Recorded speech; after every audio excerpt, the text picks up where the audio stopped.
El día de hoy me llamaron para una grúa que no enciende. Vamos a ver qué es lo que tiene esa grúa y tratar de prender.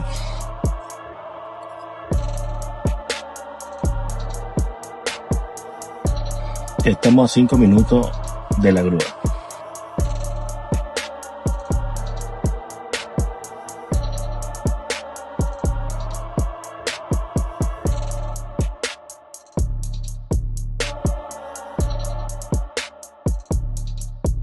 Bueno, por el momento hay voltaje, pero no está dando start. Vamos a ver si es un relé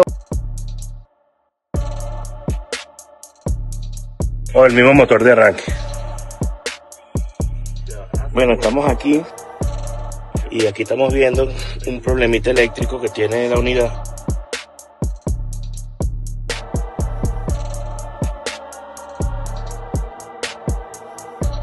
No quiere dar arranque. Ya ahí, vamos a ver si podemos darle arranque. Vamos a ver si le podemos dar arranque desde aquí mismo. Sí.